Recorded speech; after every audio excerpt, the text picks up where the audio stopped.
Hey guys, how are you all? Welcome back to my channel. Today we will see what if Naruto gets Temari pregnant. If you enjoy, then please like, share and do comments. 18-year-old Uzumaki Naruto held a blood kunai in his hand while standing under the rain. It was drenched with the blood of 50 civilians of Konoha. They had been on his nerves that night. It happened after he left the ramen restaurant. 50 guys started following Naruto while he was going home and said things to provoke him. Hey demon boy, leave this village, no one wants you. Go die you freak. Demons aren't welcome in Konoha. You'll never become a Hokage. I can't believe you have friends. Who'd want to be friends with a demon? The insults kept coming until Naruto's anger just burst. The 50 villagers charged at him with any type or weapon or tool. The seal which trapped the Kyuubi in Naruto was breaking. The Kyuubi's chakra was leaking from Naruto and a red chakra could be seen. The men started to panic, but Naruto rushed towards them with a kunai. They tried running, but they couldn't run far from Naruto. When it was all over, Naruto held his bloody kunai. He dropped his kunai and started trembling. He looked at his bloody hands. What have I done? Naruto said. What happened here? And Anbu asked. I didn't mean to. It just happened. Naruto tried to explain. You killed them all? No. It's not like that. I didn't mean to. Don't make excuses, murderer. I always knew you'd end up killing someone in Konoha. The Anbu said as he drew his sword.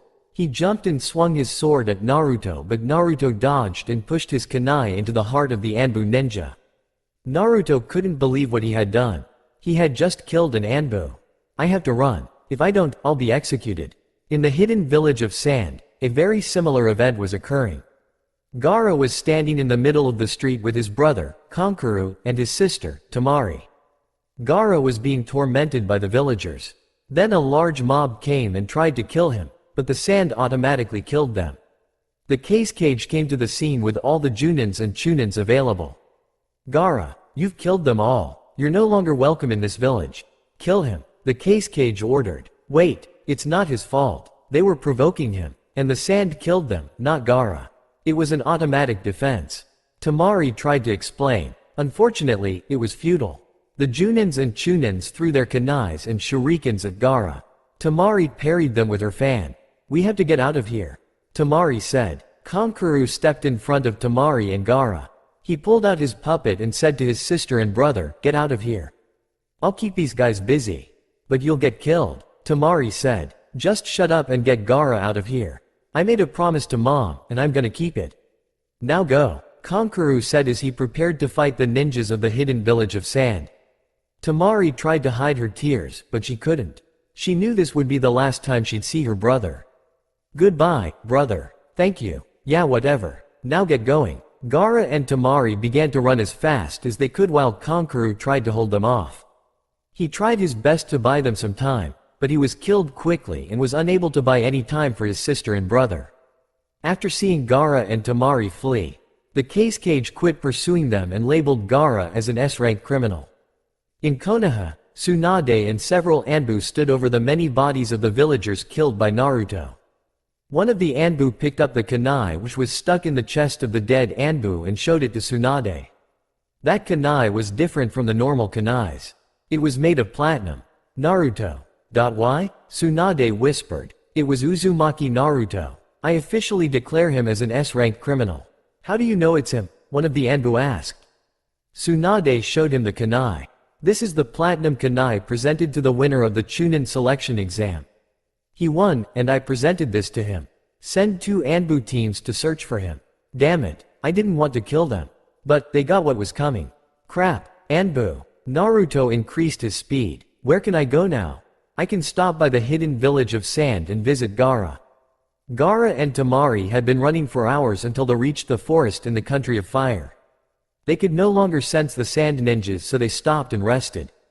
Temari curled up into a ball and let the tears run down her cheeks. He's gone. He's really gone, Temari said. We won't forget his sacrifice, Gaara said. Then he turned his head to the right where he sensed chakra. I sense a familiar chakra. I'm going to investigate. Stay here, he said as he left. Gaara ran towards the source of the chakra. He heard a clash of metal and a scream. Then he saw red chakra surrounding a blonde ninja.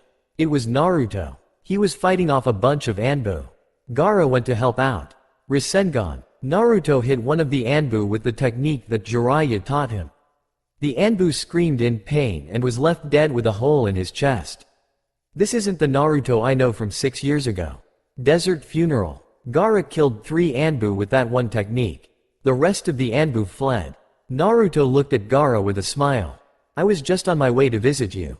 Me too. Gaara and Naruto jumped through the trees to meet up with Temari. Temari had finally stopped crying. The three were now discussing what to do now that they were all S-rank criminals. Let's explore the world. We'll just travel from country to country eating ramen, Naruto suggested. Temari and Gaara looked at Naruto strangely. Well, we have no other plan, so let's do that, Gaara said. Temari agreed. The 3 ninjas were now going to travel around the different countries. Naruto, Gaara and Temari had been running east for a day without sleep. They had almost reached a town until they detected 5 squads of Anbu. The trio hid in the trees and waited for the Anbu to be in their view. Where did they go? One of the Anbu asked. Taiju Kage Bunshin no Jutsu. Many Naruto clones were created and they all attacked the Anbu. Gaara tried attacking them with Desert Coffin and Temari used her Sickling Winds attack. The Anbu were knocked down, but they quickly recovered. They all drew their swords and attacked, or they made seals and performed high-level techniques. Gaara's sand protected him. All of Naruto's clones were destroyed. Naruto jumped in front of Temari. She wouldn't get hit by the Anbu's sword. Naruto, however, got slashed across his back. He screamed in pain. Nah, Naruto. Why? Red chakra was starting to surround Naruto. What's this weird chakra? Temari wondered. His teeth became sharper as well as his nails. His eyes looked like a demon's eyes. Temari was frightened. What is he? He is a demon? Naruto turned around and grabbed the Anbu's sword and stabbed him in the chest. Then Naruto used shadow replication technique and slaughtered them all. Naruto started calming down and the red chakra died away. Naruto's wound also began to heal. They finally reached a town and decided to rest for the night, get supplies and then run to wherever. They checked in at a hotel. Gaara decided to stay and the other 2 ninjas went and checked out the town. They came across a clothing store. Let's get some cloaks. We may need them to hide our faces, Naruto said. Yeah, like wearing cloaks won't already make us look suspicious, Temari said in a sarcastic tone. Fine, we'll just get some masks or something. People will know that we're S-rank criminals pretty soon. I'm hungry. Let's get some ramen. They ate dinner at a ramen restaurant close to the hotel. Naruto, Temari said. Yeah, thanks. For earlier when you took the hit for me. And thanks for helping Gaara. How did I help Gaara? You told him you understood his pain. It really changed him. Well, in that case you're welcome, Naruto said with a smile. While smiling, Temari watched Naruto eat ramen thinking that he's a great guy. After dinner, the trio went back to the hotel. Let's get a lot of sleep. We're going to be running a lot, Naruto said. Ah, save me. Run. Ah, Naruto was remembering the night when he killed those people. He could hear them screaming. It was so loud. He looked at his hands. They were so bloody. Then a black circle appeared under Naruto and he fell in. He landed on his feet and looked around. Everything was black. There was no source of light. Then he saw a pair of red demonic eyes. You did a good job killing those weak fools. Let's go kill some more, the Kyuubi suggested. No, why not? You're a murderer. Just like me. Just like Gaara. No. Naruto's eyes opened as he woke up. He was sweating and his covers were on the floor. He had been tossing and turning all night long. He got up and went into the washroom to wash his face. After washing his face, he went out to the balcony to get some air. He thought about the events that took place and his new future. He realized that he will never have a chance at becoming the next Hokage. It's hard to get over killing innocent people, said a voice from behind. Naruto turned to see Gaara enter the balcony. I've never been able to fully recover from killing innocent people. I kept hearing them scream. I can still smell their blood on my hands. It will drive you to the edge. If it weren't for you, Temari and Kankuro, I would have been lost. I would have just become some violent killer. Me? Yes. You understand by loneliness, my pain. Oh, yeah, I remember that. The 2 ninjas talked until sunrise about their past, dreams, and other things. Naruto just wanted to talk about ramen. They waited until Temari woke up. They got home breakfast and headed east to wherever. So where are we going? Temari asked. To the next country, I guess. Naruto said. After another day of running, they reached the next country, the country of Metal Zero. The country was known for its rich supply of metals. It was also the country where all the weapons were made. We should get some weapons that we might need. Metals are cheap here, Naruto said. I'm going to look in the jewelry shop. Temari said. How about we go buy weapons, sign in at a hotel, and then go to the jewelry shop? Okay. After buying some extra shurikens and kunais and signing in at a hotel, the trio went to the jewelry store so that Temari could have a chance to go window shopping. On the outskirts of the town of the village, two men, one with a bandaged sword, and another with red eyes were conversing. Itachi, what should we do? Kisame asked. We'll kill the other two and take Naruto. He might be dangerous now. He's already Anbo. I heard that the fifth was considering choosing him to be the sixth. It'll be 2 against 1 after we kill the sand ninjas. But Gaara of the desert is a strong ninja. He's got that gourd. Your blade can probably take down the sand barrier. I dipped my kunai in a poison. It'll keep Naruto unconscious until the antidote is injected, Itachi said as he showed Kisame his kunai. It was a normal kunai, but the tip was purple. The trio left the jewelry store with a smiling Temari. She had gotten a sparkling diamond ring on her right fourth finger, an engagement finger on the right hand. They had some dinner and decided to call it a night. While they were in the hallway, as they took a turn, they saw 2 people they didn't want to see. Kisame and Itachi. Long time no see, Naruto. Itachi said. Naruto, Gaara, and Temari immediately got into their fighting stances, but the 2 Akatsuki members remained calm. Uchiha, Itachi. Naruto said scornfully. No way. Uchiha Itachi, as in the Anbu from Konoha who wiped out the Uchiha clan at age of 13. Temari asked. Naruto nodded. Come with us, Itachi said. And no one will have to die here. Can't I at least kill his 2 friends?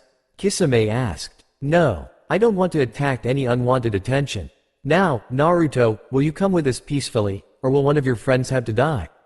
Gaara and Temari stepped in front of Naruto. Sand came out of Gaara's gourd while Temari pulled out her fan. You'll have to get through us first, Temari said. Kisame dropped his sword onto the front in front of the trio to try to intimidate them. Alright then, I hope this will be fun. Itachi, you take Naruto, I'll take the sand ninjas, Kisame said. Then he charged at the sand siblings with his sword and tried to hit Gaara, but Gaara's sand created a wall. Interesting. Temari quickly attacked with her fan, but Kisame dodged. Damn it, there's not enough room to use my attacks here. Give up now, Naruto. You cannot beat a Sharingan user. Itachi said. That's what Sasuke, and I still kicked his ass. He is a weakling. Cage Bunshin, no, just you. The hallway was filled with clones of Naruto. Itachi let Kisame destroy the clones that charged at them with his sword. Eventually, almost of the clones were destroyed. Then Kisame saw 2 Narutos. One with his right hand out and the other moving his hands around the other Naruto's right hand. After making a ball of chakra, the Naruto clone disappeared in a puff of smoke and the real Naruto charged at Kisame with his Rasengan attack. Kisame managed to block it with his sword, but the sword was broken, and Kisame was hit in the upper chest by Naruto's Rasengan. Let's get out of here, Naruto said. The trio ran downstairs and ran away from the town, leaving Itachi and his wounded partner. Sorry for screwing up, Itachi, Kisame said. He could feel so much pain. There was a crater on his right chest. Don't worry, Kisame. I'll get Naruto. You've been a good partner. Goodbye, friend, Itachi said as he watched Kisame breathe his last breath. He then picked up the body of his dead friend and left the town looking for a place to bury him. After running for a few hours, the trio stopped. Who were those guys? Temari asked Naruto. Uchiha Itachi of Konoha and Hoshigaki Kisame of Mist. They're S-rank criminals who are part of a dangerous organization called the Akatsuki. They've been after me for a couple years because I carry the Kyuubi, the fox demon that tried to destroy Konoha, and the reason I was hated in Konoha. Naruto explained. We won't let them take you, Gaara said. Thanks guys. So this is why. He understands Gaara's sorrow, Temari said in her mind. After a moment of silence, Naruto pulled out a map. Okay, the next village is… No way. What is it? Temari asked. The next village makes the best ramen in the world. The trio ran to the village of ramen. They finally go to the village after a couple hours. Welcome to the village of ramen. A beautiful young woman wearing a blue kimono said. You must be new here. There's going to be a festival tonight, so please stay. It'll be fun. Okay, we'll stick around, Naruto said with a smile. A festival, huh? Sounds fun, Temari said. Gaara remained silent. The trio got some ramen, and then waited until night for the festival. Gaara decided to stay at the hotel and miss the festival, so Naruto went with Temari. Temari bought a kimono to wear for the festival, so Naruto waited while she got changed. Temari finally came out, but for Naruto, the wait was worth it. Temari was wearing a beautiful blue kimono which was very similar to the one the girl that greeted the trio was wearing. It also had a cherry blossom pattern. Her hair had been tied back into a ponytail. She also had a mini fan in her hands. Like what you see? Temari asked while doing a Y pose. Naruto's lower jaw fell to the floor. Temari giggled and said, I'll take that as a yes. Temari walked side by side with Naruto down the street and caught the eye of all the men around her. They went to festival and saw lots of people and bright lights. Everyone seemed to be having a good time. Naruto competed in the ramen eating competition and won. He also won a bunch of prizes for Temari at the games area. They went everywhere in the festival. After walking around for a long time, Temari and Naruto went to a bar and ordered a bottle of sake. This festival is so fun, Temari said. Yeah, Naruto agreed. They sat at the bar for almost an hour talking about various things while drinking their sake. So, Naruto said, how are you dealing with the loss of your brother? Temari remained silent, but tears fell onto the table. It's hard to keep my emotions bottled up inside. It's almost killing me. Well, it's not good to bottle up your emotions because, sooner or later, they'll burst and hurt those who care about you. So, if you need to cry, then cry, Naruto said as he moved closer to Temari. She decided to let her emotions out. She held onto Naruto and sobbed. Temari cried about everything, her life, the death of her parents, and her brother, Kankuro. After a while, Temari had finally finished crying. I've gotten your jacket all wet, she said after she pulled away. It's okay. Well, I'm gonna get dried up now. Be right back, Naruto said. Temari watched Naruto go into the washroom and decided to wait for him outside. Naruto thought about what Temari had said. How she had a loveless life. Her brothers and father didn't love her, and she had no friends. Naruto wondered if having a loveless family would be worse than having no family at all. After drying up, Naruto went outside to meet up with Temari. They went to get some more prizes and then went to the last event of the festival, which was a dance. Naruto didn't want to go, but Temari dragged him along. They were in the middle of the dance floor. Naruto tried to leave, but Temari wouldn't let go. Come on, it'll be fun, Temari said. No way. A slow song began to play and people started to slow dance. Temari grabbed Naruto's left hand and placed it on her hip. She put her right hand on his left shoulder, and they held hands with their other hands. Don't blame me if I step on your feet, Naruto said. I won't. When the song was almost over, two couples accidentally bumped into Temari and Naruto, which caused their lips to meet. It took a couple seconds for Temari and Naruto to realize they were kissing.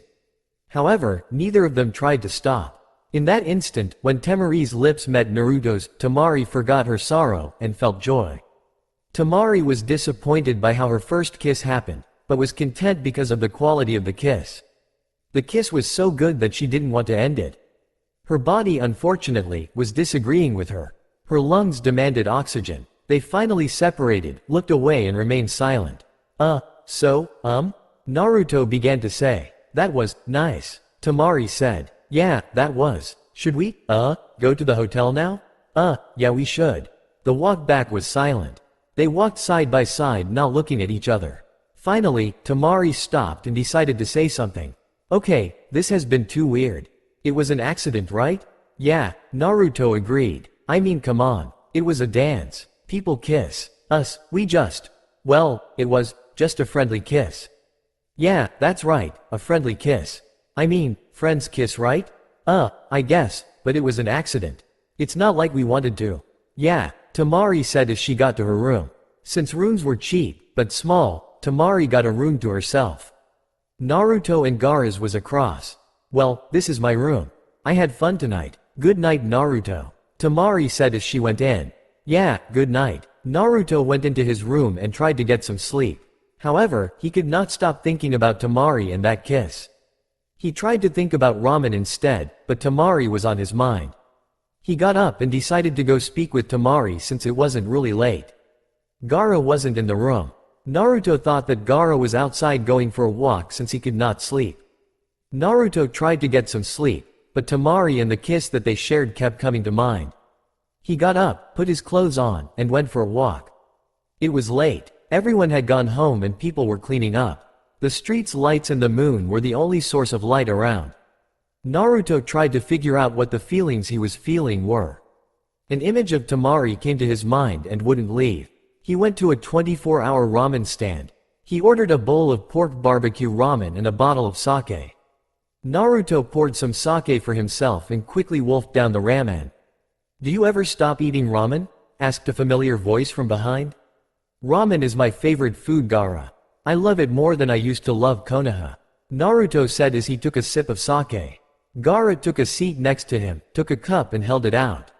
"Share the wealth, A.N. It's something my friend and I say when we want some of each other's food," Gaara said to Naruto. Naruto grabbed the large bottle of hot sake and poured some for Gaara. "Are you still having nightmares?" Gaara asked. "Yeah, find a happy place. It'll calm you down. Hopefully, you'll stop having nightmares." "I see," Naruto said as he took another sip of sake. "So, where are we going tomorrow?" Gaara asked. "I don't know. We can go north to the country of thunder or south to the country of herbs. That country has some of the best healers," Naruto said. "Okay, we should discuss this with Temari tomorrow." Agreed. Naruto stood up, stretched and yawned. "Well, I'm going to try to find a happy place and sleep. See you in the morning," Naruto said as he paid for the ramen and sake. On his way back to the hotel, Naruto tried to think of a happy place. He thought of ramen, but it didn't seem to relax him. Then, Temari came to mind again. He felt calm and safe. He felt like all the worries in the world were gone. All his fears and sorrowful memories were forgotten. Then he realized it. "Ah crap, I am in love with Temari," Naruto said out loud. When he got to the hotel, he slowed down his pace and walked to his room, but he stopped when he reached his room. He stood there, thinking, and then he turned around and faced the other door, which was Temari's room. He raised his hand and knocked a couple times on the wooden door. Temari's paw. Temari was tossing and turning in her bed. She was having trouble getting to sleep because she was annoyed by the image of Naruto which appeared in her head and the memory of the kiss they shared. When she thought about that kiss, she felt safe and joyful.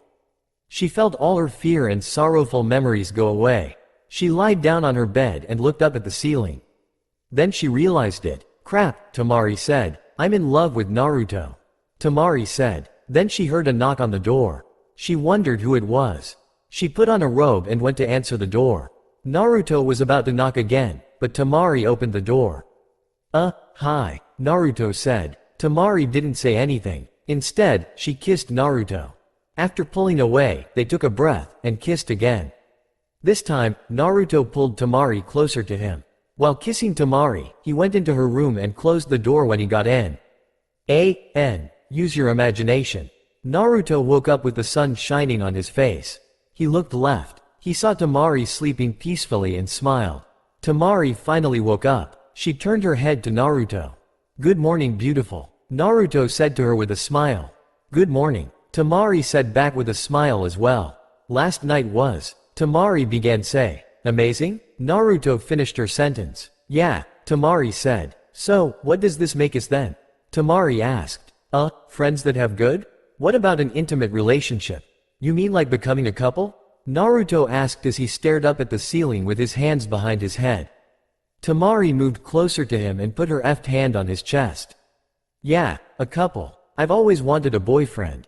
Sounds nice. I've never had anyone that cared about me like that."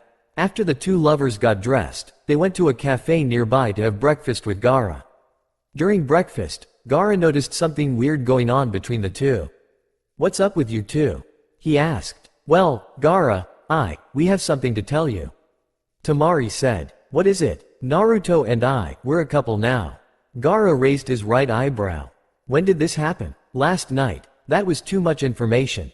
I didn't need to know what you two did last night." Naruto and Temari looked away and turned red, making it obvious to Gaara what they did. Oh, well, okay. So, where should we go to next? We'll go east. It takes us further away from our countries. Naruto said, we have a problem. We're running low on money.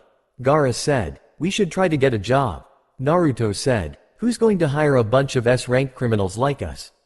Temari asked, good point. I have a friend in the country of Herb. Her name is Shizune. She might hire us for something. Naruto said, I guess we could go there. Temari said, the trio walked for 3 days and 3 nights. According to the map, they were only halfway there. Maybe we should have checked the distance to the country before we went. We missed out on some famous places. The East is famous for tourist attractions and other things like that.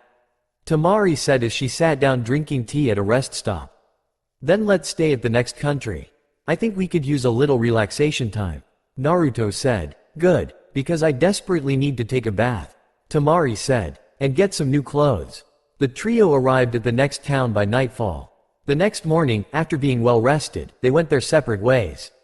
Temari went to the bathhouse while Naruto went to a ramen bar and Gaara just walked around the town. After eating a delicious bowl of ramen, Naruto walked around town. He saw a long line of men that lead to a large bookstore. What's going on? Naruto asked one of the men. The new volume of Icha Paradise comes out today and the writer's going to sign them. The man said excitedly. Naruto immediately realized that Jiraiya was in town. He didn't know if he should get Temari and Gaara and run or try talking to him. He's probably peeking in the crap. He also realized that Jiraiya's favorite peeking place was the female's side of the bathhouse. He also remembered that Temari was there. He quickly ran to the bathhouse which was on the other side of town. Temari was enjoying her nice hot bath. She had felt so dirty since her last shower. She was hoping to have a nice quiet bath, but the bathhouse was full of loud people. She was having a hard time relaxing. Then she looked around and saw a bit of white hair sticking out of the wooden fence. Pervert, she screamed. Naruto was running towards the bathhouse. He was close to it and then he heard a scream ooming from the bathhouse. Damn that old pervert, Naruto said angrily in his mind as he continued running. After a while, he finally got to the bathhouse. As soon as he stopped he heard someone say, Kamaitachi. Then he saw someone get thrown into the air along with some wood from the fence. The person that was thrown into the air came crashing onto the ground. Naruto walked over, closer to the person that suffered an attack from Temari. The man had white hair and a large scroll. Arisenin, Naruto said loudly as he pointed his finger at him. Jiraiya lifted his head. Naruto, it's been a while. Still loud as ever I see. Then he passed out. Naruto turned his head to see an angry Temari breathing heavily with her fan out. He also saw 3 stars on her fan. Crap, she's pissed off. Naruto muttered to himself. Temari calmed down as soon as she saw Naruto. She quickly got changed and went over to him and the unconscious pervert. She gave him a kiss and asked who he was. They dragged him all the way back to the hotel they were staying at. They put him on one of the beds and splashed some water on him. Hot, Jiraiya screamed as he finally awoke. What did you do that for, Naruto? I'm not Naruto. You perverted old bastard, Temari said angrily, grabbing her fan. Wait, Jiraiya said with fear in his eyes. Temari let her fan go and calmed down. So, who exactly are you? Temari asked. What, you've never heard of me? I'm Jiraiya. He quickly pulled out his latest issue of his book. Author of the Icha Paradise novels, he said proudly. Temari was greatly angered by his pervertedness and smacked him multiple times on the head with her fan. Then she heard the door close and saw Naruto come in. Let me guess, he hit on you, right? Naruto said. No, he just told me how perverted he is. I shouldn't have let you alone with him. Oi, Naruto. Jiraiya had a serious look on his face. What? Let's so peeking. I found a great place other than the bathhouse. Immediately, Temari and Naruto both began to kick his ass. They stopped after leaving many bruises and bumps on him. Damn Arisenin. Then Jiraiya got serious again. Naruto, he said in a very serious tone. I've heard something about you. It regards an incident in Konoha. The same goes with you and your brother. Well then, are you going to kill us? No, I'm too old now. I can't beat you. However, I do believe that you didn't kill those people on purpose. You've never hated the villagers to do something that bloody. Lately, Naruto paused. My seal has been unstable. I've been losing control sometimes when I fight. Maybe I can help. Lift up with shirt and show me your seal. Naruto did as he was told. Jiraiya observed the seal carefully. Then he saw a crack on the seal. Have you been in a battle with Orochimaru recently? Jiraiya asked. Yeah, it seems that this is his doing. Only the third and the Sanins could do something like this. Jiraiya made some seals and put his hand over Naruto's seal and took his hand off the seal after a minute. There, I'm done. Thanks, old man. You should rest a bit. Right now, your chakra is resealing the seal. So stay in bed for another day. Jiraiya said as he stood up ready to leave. Well, I've got to go sign some books. I guess I'll see you around sometime, Naruto. And he left. Temari followed. Jiraiya, thank you, for helping Naruto. Temari said, no problem. He's been a good apprentice of mine. You should consider yourself lucky. You can't find guys like him easily. How did you? I saw that look in your eyes. I saw how much you love him. Do me a favor and take care of the kid. He's, had a lonely life. Yes, one more thing. Jiraiya took out his book and a pen, signed it and tossed it to Temari. It's a gift for Naruto. Give it to him, will ya? Temari got mad again and threw the book at Jiraiya. You damn pervert. Konoha. Tsunade was signing a bunch of papers that she didn't bother reading as usual. Then she heard a knock. Come in, she said, and Anbu entered the room. You called for me, Tsunade-sama. Yes, I did. You can take your mask off, Sasuke. Since Neji is on another mission, I need you to do this mission alone. I want you to find Uzumaki Naruto. And tears started to fall from Tsunade's eyes. Are you okay, Tsunade-sama? Sasuke asked with his mask off. I never wanted this to happen, but the feudal lords demanded this. Your mission is to kill the missing nin, Uzumaki Naruto. Sasuke went east to try to find Naruto and kill him. He heard about a village of ramen and went there to investigate. He asked some of the villagers about Naruto. They said that he was here a couple days ago with a blonde woman with a fan, a red-haired guy with a gourd. I'm close. After her little chat with Jiraiya, Temari returned to the room to see how Naruto was doing, even though she was only away for a minute. She sat next to Naruto, who was lying down on the bed. How you feeling? She asked. Kinda tired. Well, your chakra is getting sucked out, so you should feel tired. Just rest. We'll go after your seal is sealed. Temari said as she stood up and began to walk away. Naruto quickly grabbed her hand. Please, don't leave me here alone. Tears started to form in Temari's eyes. She sat back down next to him and hugged him. I'll never leave you. I promise. Gaara had been walking around town for a while. At the same time, he was battling Shukaku in his mind. Kill them. Tear out their insides. Create a river of blood. Shukaku instructed. No. Gaara tried his best to resist. Shukaku tried to weaken Gaara by giving him a headache. Thank you. A man said to Jiraiya, who just signed his copy of the latest volume of Icha Paradise. Nay. Jiraiya felt a disturbing chakra close by. What is that weird chakra? He wondered. He then stood up. I'm sorry everyone, but there's something I must do right now. Please come back in an hour or so. All the fans were disappointed as they began to leave the bookstore. Jiraiya stood outside the store trying to sense the chakra. Once he detected it, he went towards that direction. Temari had been sleeping next to Naruto. You might have gotten the wrong idea if I said sleeping with Naruto, until she and Naruto were awakened by the presence of a demonic chakra. Temari sat up with fear in her eyes and started to tremble. Gaara, she said quietly and fearfully. What about Gaara? Is this chakra his? No, it's Shukaku's. He's transforming. Naruto tried to move but couldn't.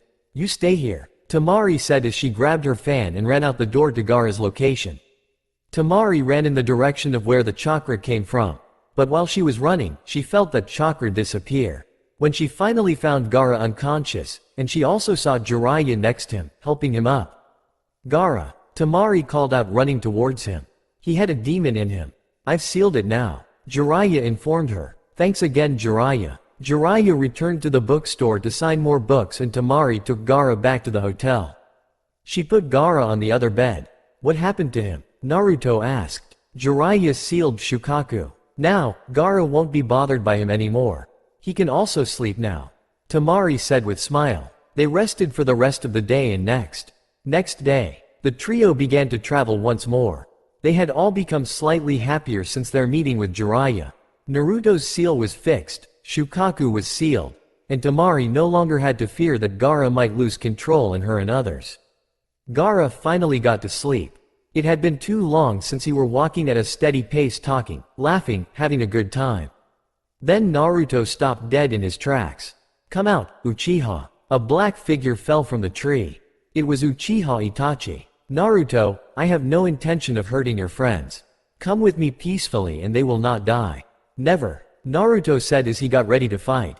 "Very well. Gaara, take Temari and run." Gaara dragged Temari and got to a safe distance. As soon as Gaara and Temari were at a safe distance, Naruto ran towards Itachi with a kunai. Itachi took out his kunai and countered Naruto's moves and kicked him back.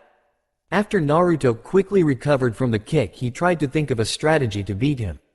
"He can counter all my moves with his Sharingan. Damn it, Shikamaru's the one who makes up strategies.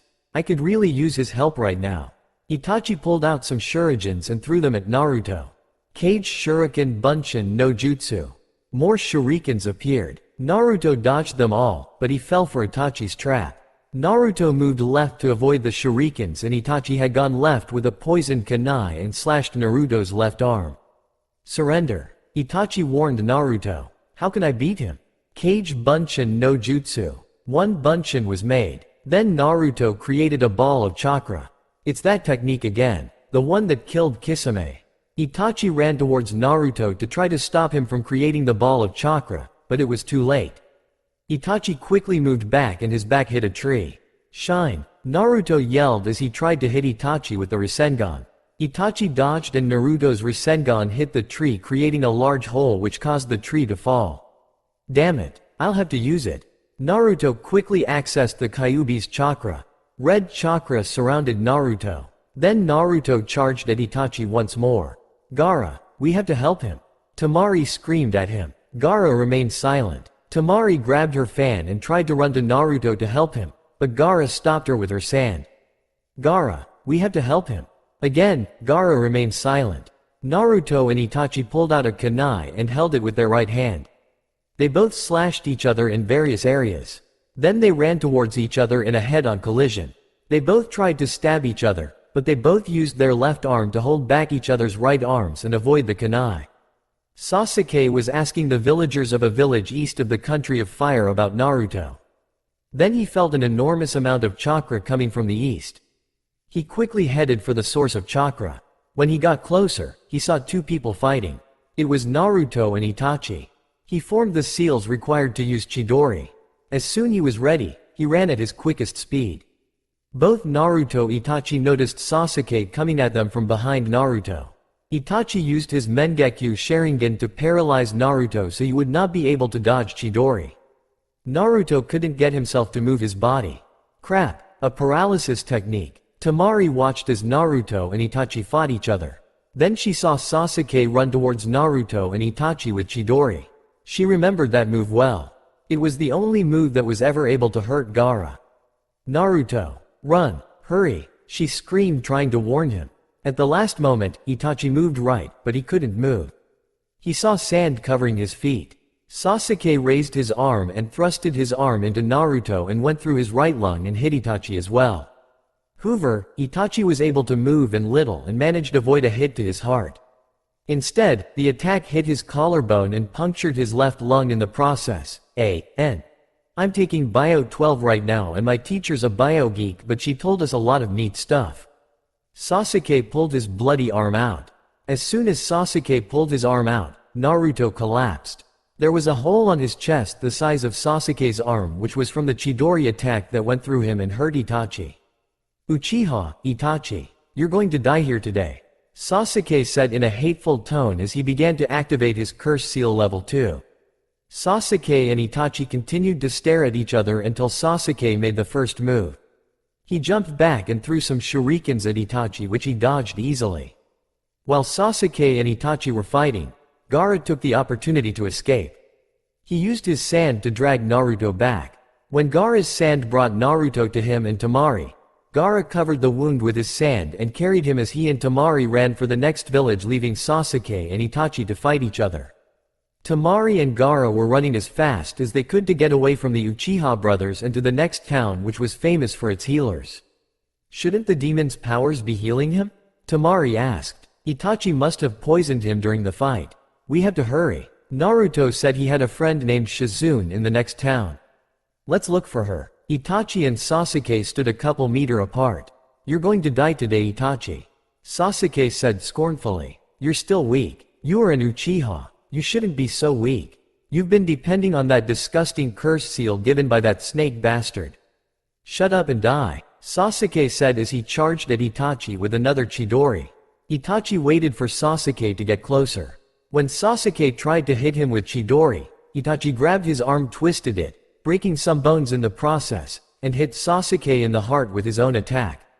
When Itachi let go Sasuke's arm, Sasuke's body fell to the ground and the curse seal was deactivated. Then, Itachi fell to his knees, then to the ground. He looked up at the sky. I shouldn't have underestimated them, he said with his last breath. Gaara and Temari had finally entered the village with Naruto. They searched for a large crowd of people so they can ask about Naruto's friend, Shizune. They found a large crowd at the marketplace and began to ask if they knew someone named Shizune. Then they heard someone say Naruto's name from behind. The two Sand siblings turned around and saw a woman with groceries coming towards them. What happened to Naruto? She asked the two Sand ninjas. Are you Shizune? Temari asked. Yes. Please, tell me what happened to Naruto. He was injured during his fight with Uchiha Itachi. He was also poisoned. The poison prevents the Kyuubi's powers from healing Naruto. Gaara explained. We'll have to hurry. Follow me, Shizune said as she ran home, followed by Gaara, Temari and an unconscious Naruto.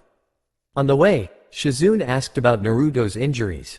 When they reached Shizune's home, she dropped her groceries on the kitchen counter and told Gaara to put Naruto down on the dining table.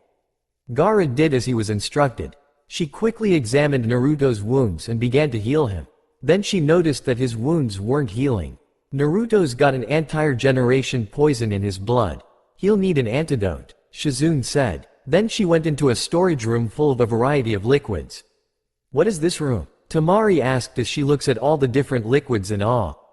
This is my husband's storage room. He keeps all his antidotes here. He's a teacher at the medical academy. He specializes in poisons and antidotes. Ah, here it is, Shizune said as she grabbed a small jar of a blue, transparent liquid. After grabbing the antidote, they left and went back to Naruto. Shizune injected it into his bloodstream and began to heal him. After half an hour of healing, Shizune stopped. She looked exhausted. She had used up a lot of her chakra to heal Naruto.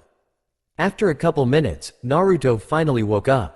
Shizune, Temari and Gaara crowded around him. What happened? He asked. You had a hole the size of someone's arm in your chest. You're lucky to be alive, Shizune said. Hey Shizune-san, thanks for healing me. No problem. You should rest. I'll make some ramen for dinner. Thanks, Naruto said. Gaara and Temari helped Naruto get to a guest room upstairs. They helped Naruto get into bed and left him to rest. Shizune went to make dinner and Temari went to help. Gaara went to explore the town. Shizune chopped the vegetables while Temari cooked the noodles and meat.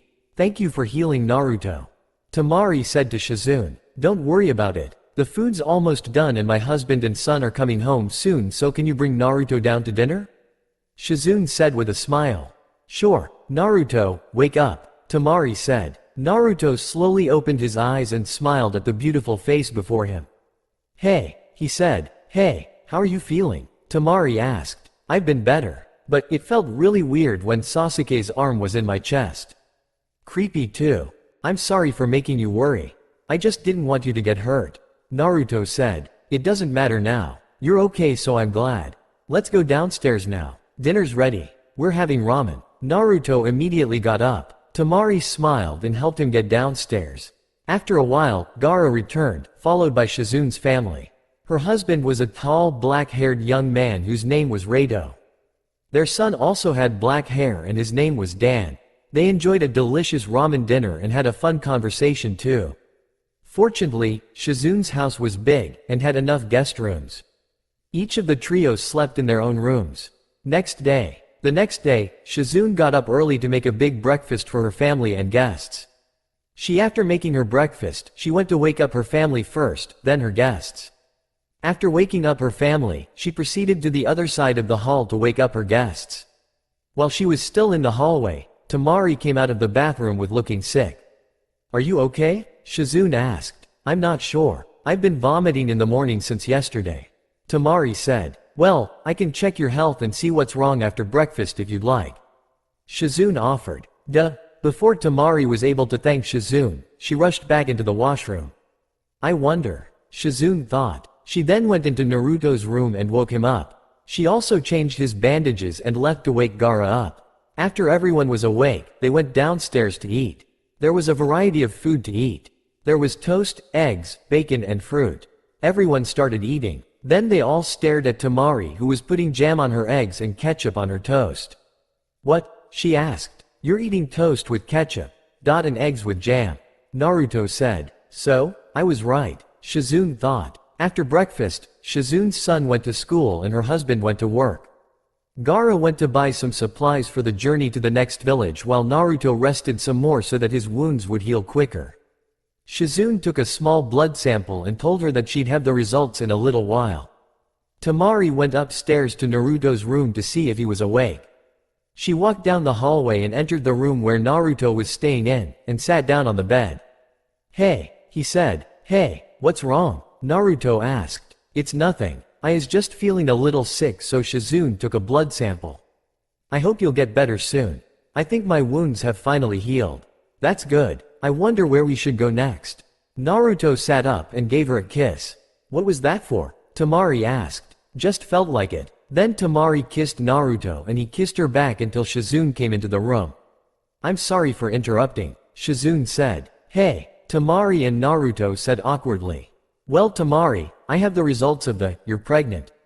"Pregnant?" said in shock Naruto and Temari.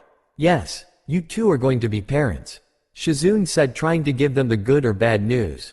She decided to leave the two alone, so she left and went downstairs to take care of anything she needed to take care of. "Pregnant, we're gonna be parents," Temari said to herself. She wasn't sure if she should have been happy or not. She turned to Naruto and asked, "What are we going to do?" "I don't know. I'm going to go talk to Shizune," Temari said as she left the room, closing the door behind her. Temari walked downstairs and looked for Shizune. She found her in the kitchen making herself a cup of tea. "Hey," said Temari. "Hey, how are you feeling?" Shizune asked. "I don't know if I should be happy or sad. I'm not ready to be a mother, and I'm sure Naruto's not ready to be a father. Neither of us ever knew our parents. My father was always busy as the case cage and my mother I can barely remember. Not only that, but we have no place to stay. We're S-rank criminals. How would we be able to take care of our child? Well, you three are welcome to stay with us for as long as you'd like. Also, if you don't want to have the child, I can offer you a solution." After her talk with Shizune, she went back upstairs to talk with Naruto. She opened the door and leaned against the door. "What should we do?" Naruto asked from the other side of the room.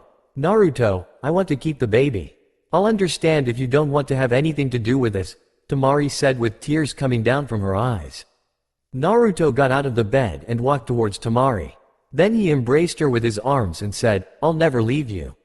I'm gonna be with you when you have our child, and I'm gonna be there with you to raise our child together. So don't think I'll leave you, because I won't. I love you too much to leave you. That and Gaara would hunt me down." Temari laughed at his last sentence. She wiped away her tears and kissed Naruto. "I love you too." 4 years later, Country of Fire, Forest. A group of Chunins were running from the border which divided the Country of Sound and the Country of Fire. "We've got to hurry. We have to tell Tsunade-sama," said one of the Chunins. They were being pursued by 8 Junins. After a while, one of the Chunins stopped and turned around. "Hanabi, what are you doing?" said the leading Chunin. "Report back to Hokage-sama. I'll take care of them," said the Chunin as she formed some seals and activated her Byakugan. The other 3 Chunins stayed and decided to help. "We're not letting you die here," said one of the Chunins. "Don't underestimate the power of the Hyuga clan," said Hanabi. The Sound Chunins were about to attack, but they couldn't move. "Hanabi, you may be better than your sister, but you're never going to be as strong as Neji. I never asked for your help, Shikamaru-sensei," Hanabi said. Shikamaru, who was wearing a Junin vest, appeared from behind the tree. "Hey Kiba, take care of these guys will ya?" Shikamaru said. Then two gray whirlwinds appeared from below and hit the Junins. "What are you two doing here?" the leading Chunin asked. "We're here to make sure you brats don't get killed. You guys have just recently become Chunins, you know," Kiba said to them with Akamaru besides him. Akamaru had grown from a cute white puppy into a fearsome red dog. Shikamaru, Kiba and Akamaru escorted the 4 Chunins back to Konoha. The 6 ninjas and 1 dog made their way up to the Hokage Tower to report back to Tsunade. They entered her office and the Chunins gave their report. "Hokage-sama, we have bad news. The sound ninjas are being organized into parties for something big. It seems that Orochimaru is finally making his move. Since the hidden village of Sand is currently at war with the hidden village of Mist, we cannot expect to have their help," the Chunins reported. Tsunade thought about the situation the village was in. "Shikamaru, what do you think of this?" Tsunade aked. "We don't know how many ninjas there are. We're probably going to need Jiraiya. If Naruto were here." Shikamaru immediately stopped talking as soon as he realized he said Naruto's name. Mentioning Naruto always made Tsunade sad and cry sometimes. "Sorry Hokage-sama," Shikamaru said. "It's okay. It's about time I stopped being I got over it. You're all dismissed." Later that day, Kakashi entered Tsunade's office. "Yo, you're late," yelled an angry Tsunade. "Sorry, I was." "Shut up Kakashi. No one believes your excuses. Anyways, I want you and 3 Junins to track down Jiraiya and bring him back to Konoha." The next day, Hyuga Neji and 1 Junin, and 2 Chunins stood in a line in front of Tsunade. "I've called you here because I want you to investigate something. The country of Wave has been one of our clients. However, it's been a couple years since they came and hired ninjas for anything. I want you to investigate. If you find a large number of sound nin, return here immediately. Neji will be leading this mission." After receiving their mission, Neji, the 2 Chunins and 1 Junin left Konoha to go to the country of Wave to investigate. Country of Wave. 18-year-old Inari cast his fishing net into the river under the bridge built by his grandfather, and named after Naruto, hoping to catch some fish. He managed to catch a lot of fish to sell at the market with his mother. He dumped the fish into a barrel and carried it home. He took a look at the bridge, remembering all the memories of it, and walked back to the village. On the other side, behind the bushes, a group of Konoha ninjas were hiding. 3 of them wore Junin vests and 2 of them wore Chunin vests. One of the Junins did some seals. "Byakugan," he said. "What can you see?" asked one of the Junins. "Not much," said Neji. "My Byakugan is limited to a 50-meter radius thanks to the damn seal. I just see a bunch of people and that guy with the fish. No hostiles yet. We'll need to get closer," Neji said. Then he and the other ninjas disappeared instantly. Neji and the ninjas got closer to the village. "Nothing suspicious so far. We should go talk with the village leader to make sure everything is okay." The ninjas casually walked into town. They passed by the market and still couldn't see anything suspicious. Then they arrived in the residential area where the village leader was. "Strange," Neji said. "What is it?" asked the Junin on his right. "This is the residential area and there are no children playing. Something must be wrong," Neji said seriously. "Maybe that's cause this is the alley," a Chunin pointed out. Neji's sweat dropped. I need a lil humor in my FIC. I like comedy. It's something Neji wouldn't do but I thought it'd be funny. I feel like Naruto right now," Neji said to himself in his mind. The group of ninjas walked past the alleyway and into the street. There was no sign of life anywhere. Then they heard a sound from their right. They saw a little blonde boy come out of a house a couple meters away. "I'm going to Soda's mom. I'll be back in a bit," the boy said as he stood in the middle of the street. A woman also appeared out of the house with a coat saying, "Don't stay too long. Your father will be home any minute." Then both the woman and the child turned and saw the ninjas of Konoha. The woman froze. The boy hid behind the woman. "Mommy, who are they?" the boy asked. "They're just ninjas. Go to Soda's now," the woman said to her child. "Neji, isn't that?" one of the Junins began to say. "Temari from the Sand Village. I know. I recognize her. She's an S-rank criminal. We'll have to take care of this matter," said the other Junin. The boy went off and woman stood alone in the street with 5 ninjas. "Can I help you?" the woman asked. One of the Junins threw some shurikens at her and she easily dodged them. It's definitely her, but I wonder where her fan is. Then 2 Junins charged at her before Neji could stop them. Without warning, the 2 Junins that were charging at the woman were thrown back. In front of the woman stood a man with blonde hair wearing an orange jumpsuit. If you try to harm my wife in any way, I will kill you all slowly and painfully. The man threatened. The 2 Junins who were struck down were shaking in fear. Neji took a look at the man and realized who it was. He smiled. It's been a while, Uzumaki Naruto. Neji took a look at the man and realized who it was. He smiled. It's been a while, Uzumaki Naruto. Ch8. The man looked at the only Junin left standing. Yeah, it has been a while, Neji. Why are you here? It's Uzumaki Naruto. The other Junin said with fear in their eyes. Calm down, Neji commanded. Naruto, can we talk about this someplace else? Follow me, Naruto said as he and his wife, Temari, went inside. Neji ordered the ninjas to wait outside and then went inside. Temari went to make some tea. Neji followed Naruto into the living room and took a seat across from him.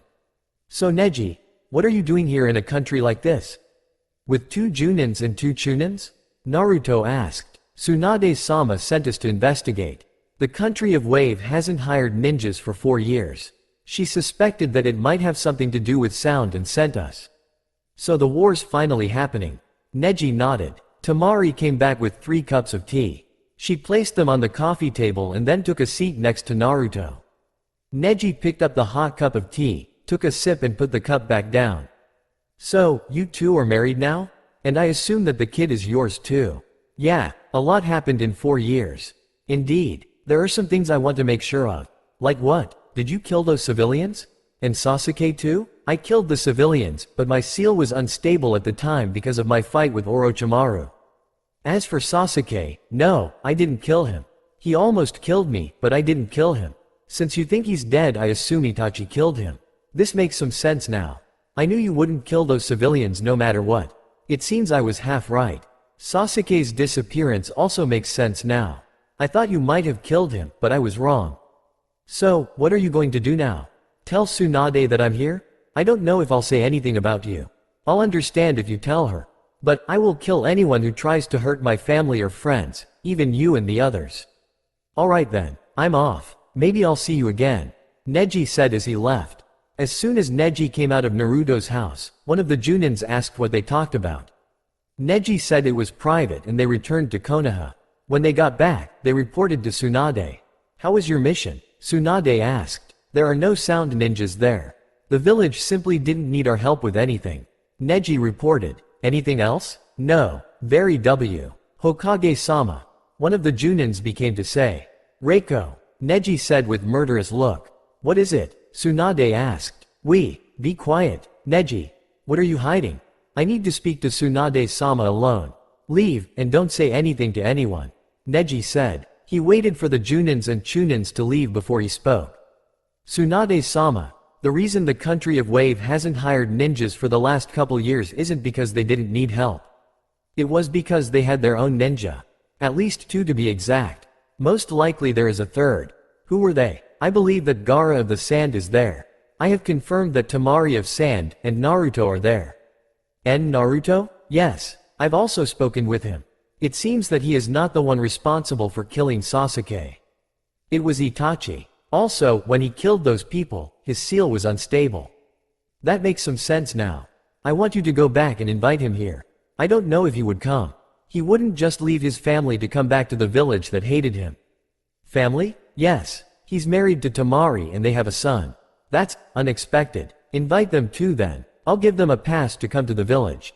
Tsunade said as she went into her drawer and took out 3 passes and handed them to Neji.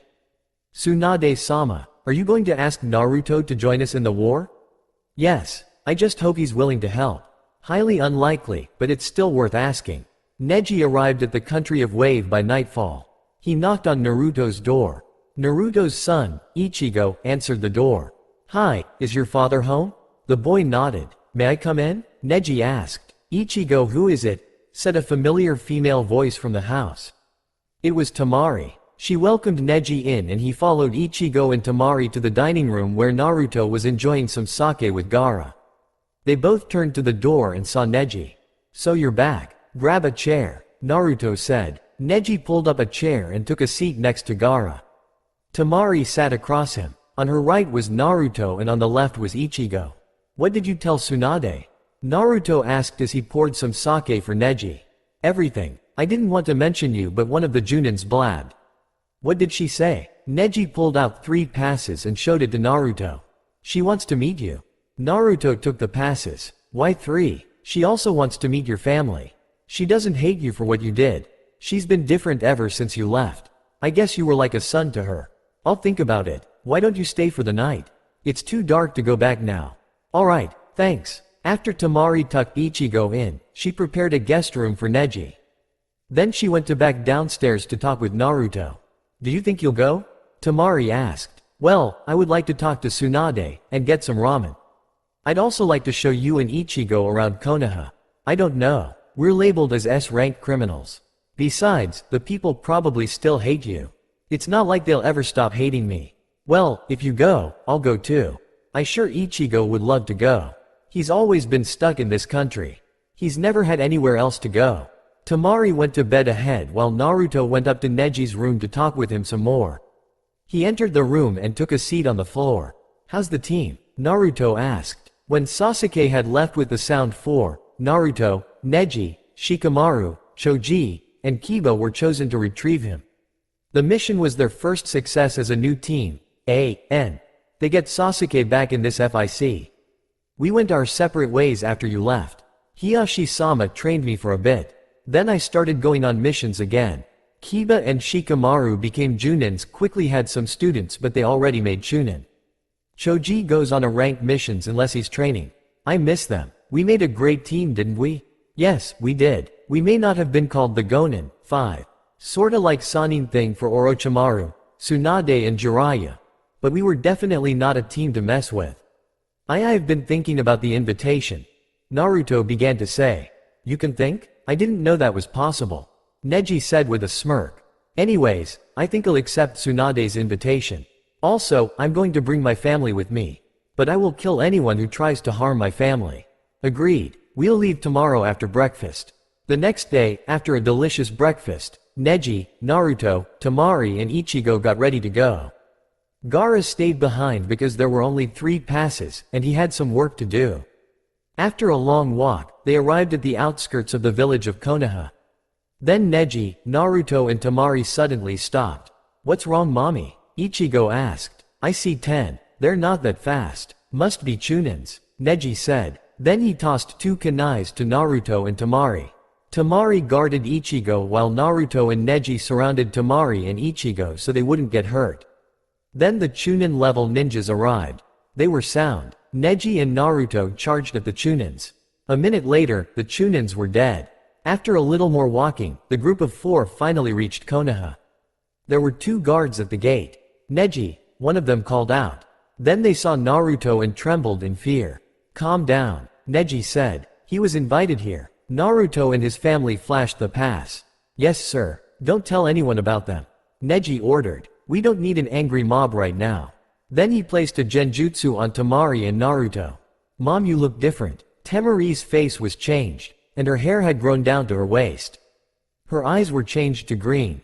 Naruto's hair was dark and a little long. It was also tied into a ponytail. His eye color was changed to brown. "Don't worry Ichigo, we're still your parents. We just need to keep this genjutsu on for a little while," Naruto explained. Then they passed the gates.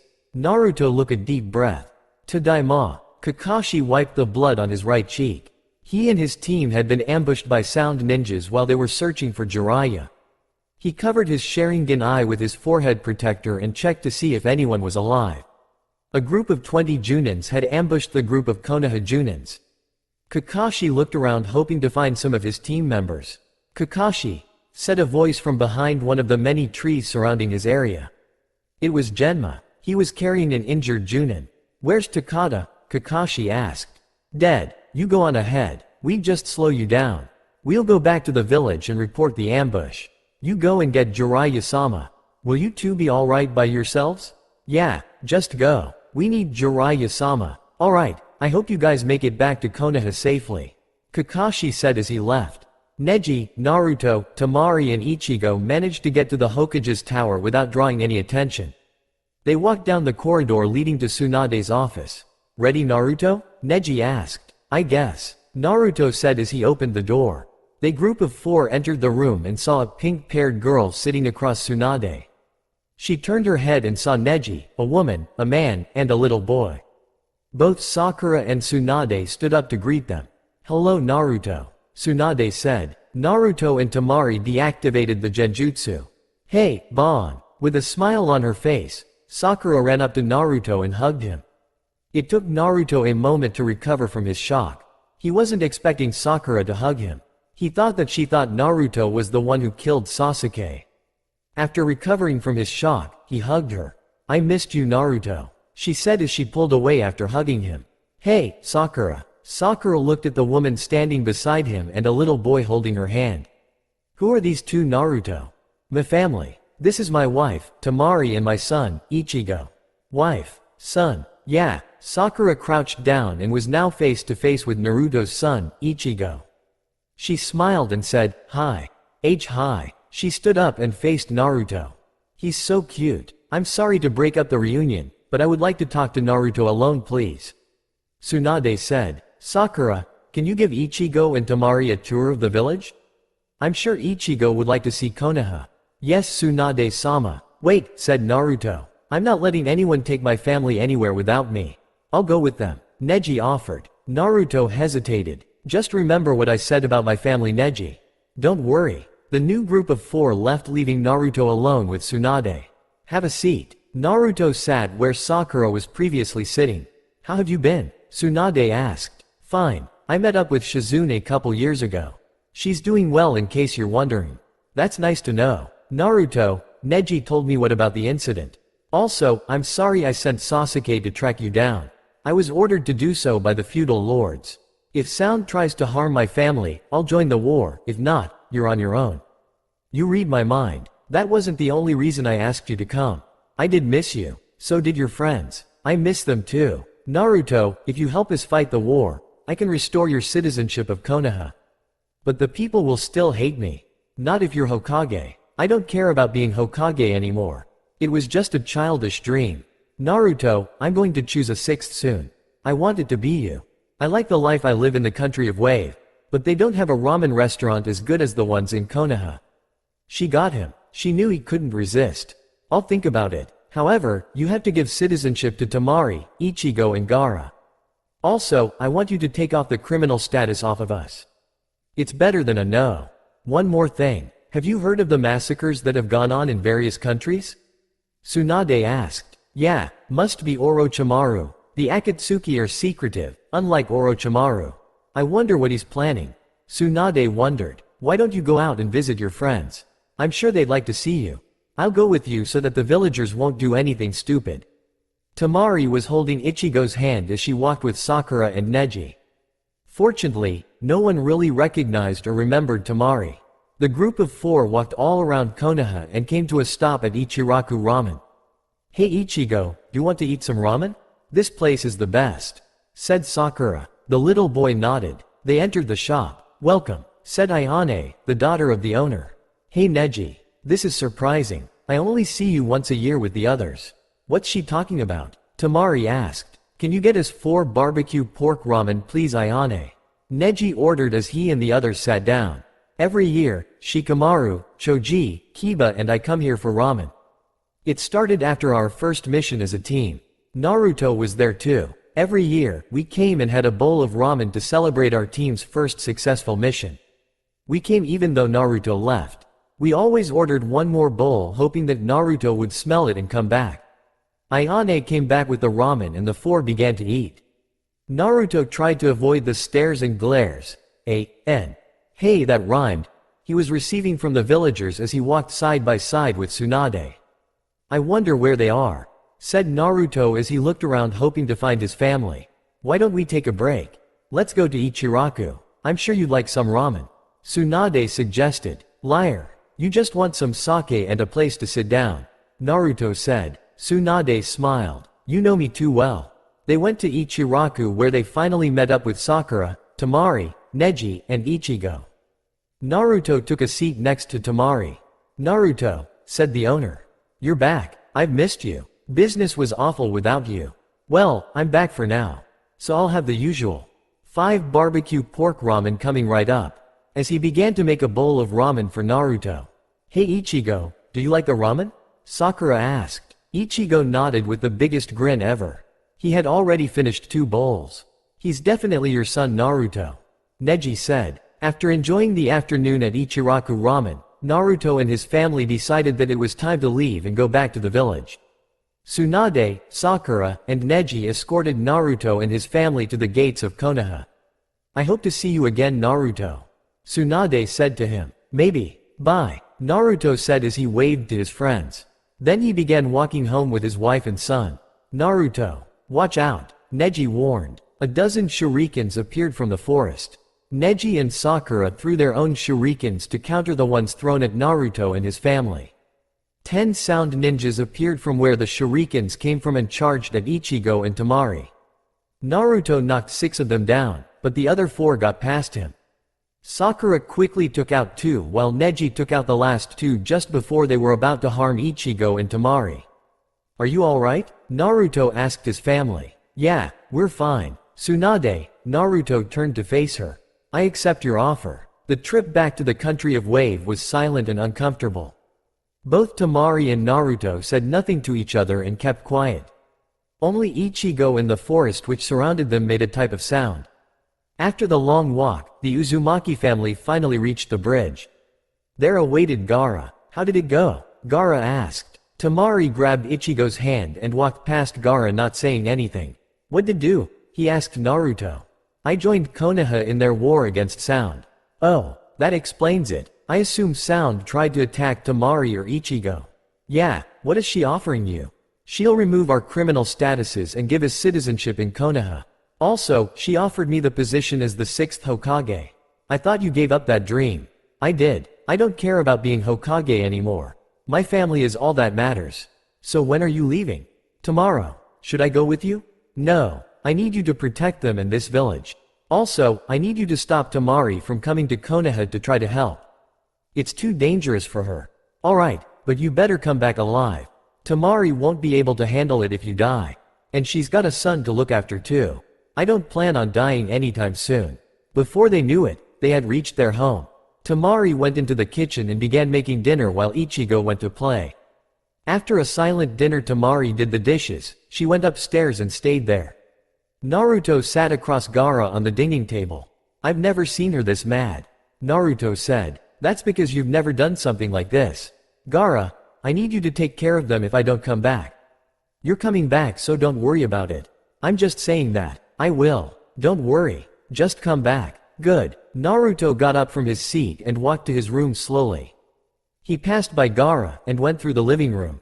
He slowly walked up the stairs, his heart beating rapidly. The only thing he feared other than losing his family was Temari when she's mad. He approached the door and took a deep breath before entering.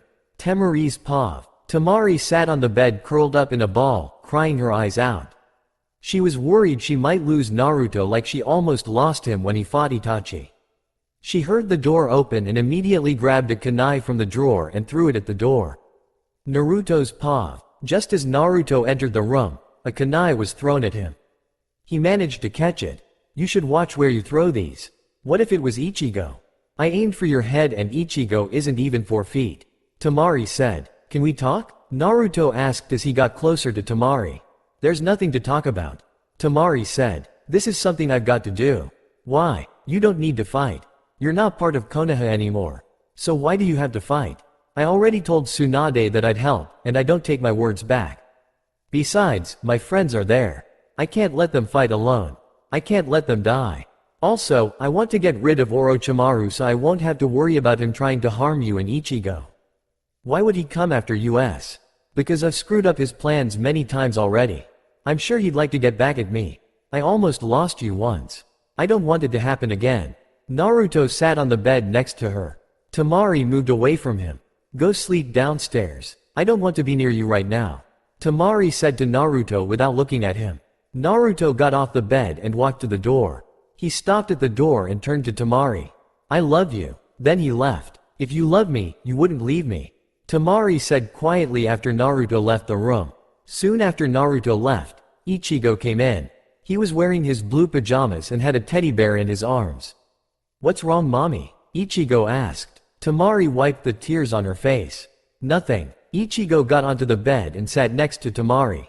Why aren't you sleeping? Temari asked. Is daddy leaving us? Ichigo asked. I don't know. I hope he doesn't. It's not my fault, is it? Of course not. It's grown-up stuff. Temari was telling Ichigo a story about a hero from a village that hated him until Ichigo fell asleep. Then she gave him a kiss of his forehead and fell asleep next to him.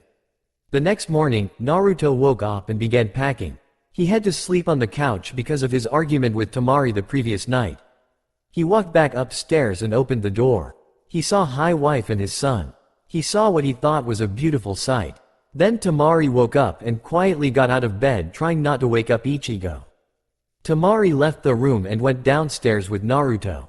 She made some coffee for the both of them. Neither of them spoke for a long time. The uncomfortable silence was finally broken by Temari. I want to go with you. No, it's too dangerous for you. Hey, I remember times when my brothers and I were stronger than you. You can't go. This is my war. You don't need to get involved. He kissed her, and then he hugged her for what seemed like forever. Gaara and Ichigo came downstairs. Hey, Naruto said to them. Gaara nodded and Ichigo ran up to Naruto and gave him a big hug. Okay PPL, this is the part where you go, JK. Hey Ichigo. Naruto said to him as he crouched down to Ichigo's height. Can you do me a favor? Sure dad, Ichigo said while trying to look tough. You're big and strong, so I need you to take care of your mommy for me, okay? Ichigo nodded. I'll definitely protect mom, said in a determined tone which reminded Naruto of himself when he was a child. Naruto smiled. Good, I'll leave her in your care until I come back. Ichigo nodded. Naruto walked towards the door until he was stopped by Gaara. Take care, Gaara said. Naruto turned to face him and smiled.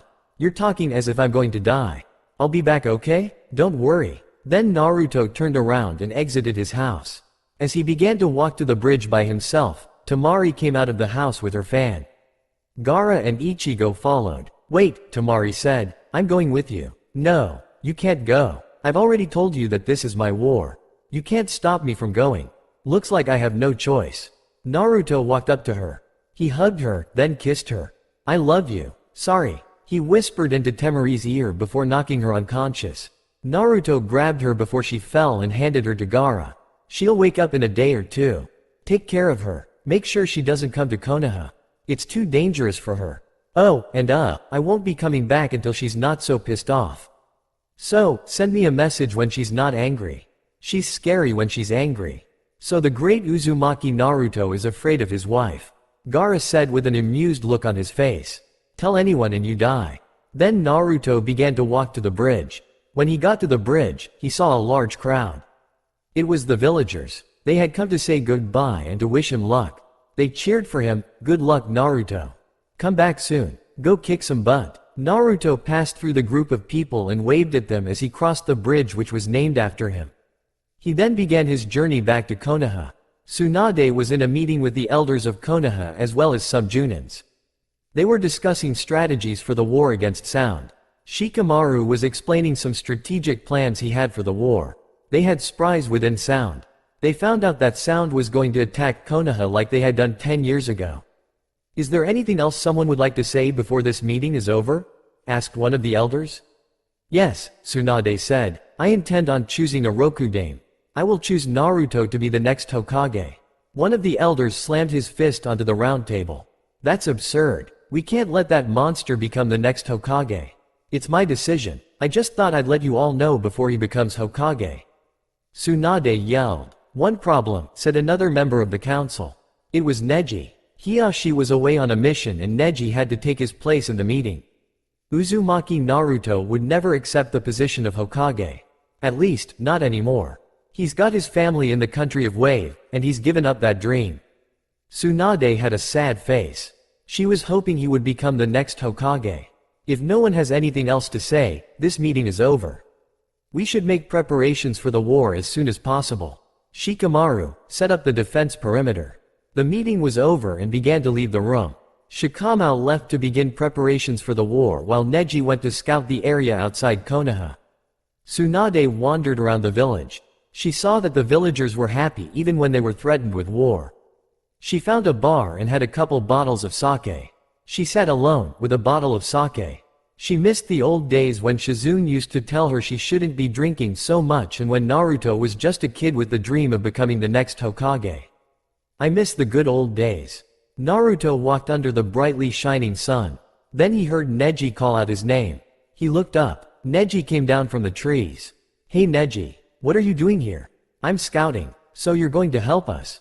"Good, we'll need your help. I could have asked Gaara to come but I need him to keep Temari and Ichigo safe." "I see. Well, the village pretty close so we'll be there in a little bit." Shikamaru was planning the defense of Konoha. He went down to the gates to strengthen the defense. When he got there, he saw Neji and Naruto. Shikamaru ran over to them. "Hey Naruto." "Hey Shikamaru. Long time no see. I don't know if it's a good or bad thing that you're here. None of the plans I've come up with have you in it. I didn't know that you were gonna be here. Looks like I'll have to redo my plans. This is so troublesome. You lazy bum." The three ninjas went into town and got some ramen. They were soon joined by Choji, Kiba, and Akamaru. They talked about the old days and asked Naruto about the last 4 years. Naruto asked his friends about their last 4 years. Then a Chunin came and told Naruto to go see Tsunade. Naruto walked to the Hokage Tower, and his friends went to prepare for the war. He opened the door and entered. "Thank you for helping us, Naruto," Tsunade said to Naruto as he entered and sat across Tsunade. "Well, I didn't want my friends to die. What did your family have to say about you joining us?" "Well, Gaara's at home with Temari and Ichigo and Temari. She's going to kill you when you get back after the war, right?" "Yeah," Tsunade laughed. "I never thought you'd be afraid of your wife Naruto." "Shut up. So how big is Orochimaru's army?" "Konoha has a higher chance of victory now that you're here. It'll be higher if Jiraiya and Kakashi can come back in time." "I was wondering where Kakashi was." "Well, I'm going to train a little. I haven't fought a real battle since, well, a long time." Naruto walked to the place where the names of the heroes of Konoha were. He looked at the long list. Sarutobi, Obito, Hayate, and the list continued. He stood there for a while, thinking about whatever came to mind. Then he saw an image of his family. It brought a smile to his face. "I won't have my name carved on that list." Then he went to train.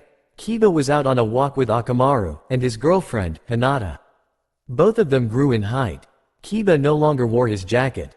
It was replaced with a Junin vest. Hinata's hair had become longer. Hinata wasn't a Junin. She had decided to use her Byakugan in the medical field. She was known as the Chakra Doctor because she knew a lot about the chakra circulatory system. There. I just BSED 68 words into the FIC cause I was bored and procrastinating. They were talking about what they'd do after the war. They went to get something to eat, but then they heard an explosion at the gate. They knew what it meant.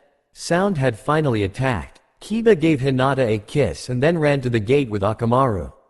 Naruto heard the explosion. Looks like finally started. Then he went to Hokage Tower to be given instructions. Tsunade stood on top of the Hokage Tower. She looked down on the village and saw the citizens retreating to their designated areas. "This is it," Tsunade called Naruto. He jumped up to the tower and stood next to her. "What do you need me to do?" "You and I need to fight Orochimaru." "So wait. If Orochimaru summons, we'll both need to summon. I hope Jiraiya and Kakashi get here quick." An army of sound ninjas rushed in through the broken gates. They didn't find anyone around. The squad leader was about to spread the squad out, but was interrupted. "Hey!" The sound ninjas looked up. They saw 5 ninjas standing on the roof of a building. One had long hair and white eyes. The other stood next to a dog. Another had big eyebrows. One had a head shaped like a pineapple, and the last one was a female. She had 2 scrolls in her hands. The ninja with the big eyebrows jumped down in the middle of the sound ninjas and was now surrounded by 50 sound ninjas. He reached into his pocket and pulled out a bottle of sake. "This'll be easy." He then drank the bottle and fell onto the ground. The sound ninjas laughed. The squad leader grabbed his sword and walked over to Rock Lee. "I'll make this quick." He raised his sword, ready to strike. Then Rock Lee quickly stood up and kicked the sword out of the squad leader's hand. You fell for it. Then Lee began to kick the crap out of the squad leader. The other sound ninjas were both angered and scared. The rest of the sound ninjas charged at Rock Lee, and Lee repelled them all. Kiba laughed. This is the funniest strategy you've come up with, Shikamaru. Well, this is both funny and efficient. Shikamaru said. Your turn, Tenten. Tenten opened her scrolls. She formed some seals. Sushoryu. She jumped into the air. Her 2 scrolls surrounded her in a double helix form. Then weapons appeared from the symbols in the scrolls. Tenten grabbed any weapon which appeared from the scroll and threw them at the sound ninjas who were farthest away from Rock Lee. Within 5 minutes, 49 Chunins and 1 Junin had been defeated. Temari slowly opened her eyes. Her vision was blurry at first, but soon became clear. What happened? She asked. Then she remembered what happened. She sat up. Naruto went, didn't he? Temari asked in a sad tone. Yeah, Gaara answered. Tears began to form in her eyes. And then she began to sob.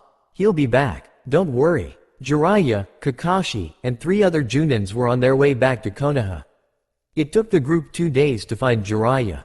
Kakashi, what's the status of Konoha? Jiraiya asked. Tsunade-sama can't beat Orochimaru alone. Then we'll have to hurry.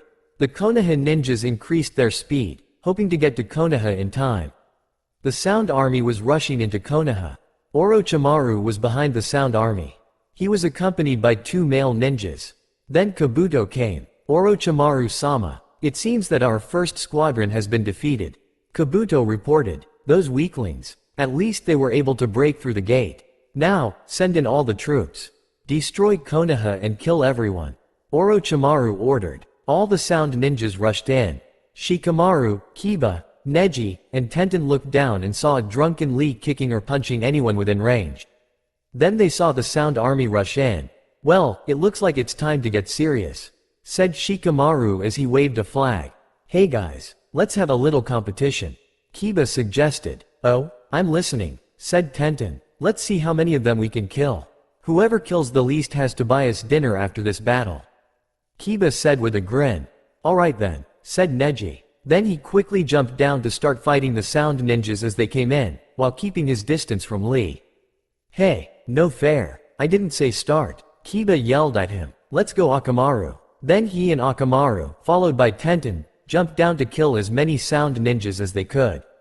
Damn, this was so troublesome, said Shikamaru as he looked up at the clouds. Then he jumped down and joined his friends. Soon after, many more Konoha ninjas came to aid the 5 Junins. Naruto stood next to Tsunade. It's weird. Orochimaru hasn't summoned yet. You're right. Something's wrong. I can feel it. Then they heard another explosion far away from the main gate. The wall was destroyed by a big, purple snake. Crap, I was hoping he wouldn't summon that thing again, said Naruto. Looks like it's our turn. The 2 ninjas quickly went to where the snake was. Then they saw Orochimaru on the snake's head. Naruto, why are you here? You're supposed to be a criminal. Shut up, you're really annoying, you know. This time, you're going to die for sure. Manda attacked. Naruto and Tsunade dodged the attack and summoned. Shikamaru looked at where the explosion came from. He saw a big snake. But then he saw Tsunade and Naruto. It's best not to get in their way. Then he continued fighting. Naruto, Tsunade, and Orochimaru stood on the heads of the creature they summoned. No one made a move. Then the Manda finally attacked Gamabunta. I can't remember the name and I don't have the Naruto eps right now, so I can't get the name. Gamabunta jumped over the snake and pulled out his knife. So, it's you again, said the giant frog. Maybe I make sure I get my snake-skinned wallet this time. The frog leapt into the air and held its knife up high, ready to strike. The snake moved to the side to avoid the knife. The slug spat acid and the snake moved again. Then the frog landed on Manda's tail and cut it off. Orochimaru, you kill of those 2. I'll take care of the frog and slug. Orochimaru jumped off Manda and headed for the Hokage face statues. Tsunade and Naruto followed. The 2 ninjas followed Orochimaru to the top of the Hokage tower, where the 3rd Hokage's funeral was held years ago. Orochimaru turned and smiled. He clapped his hands together.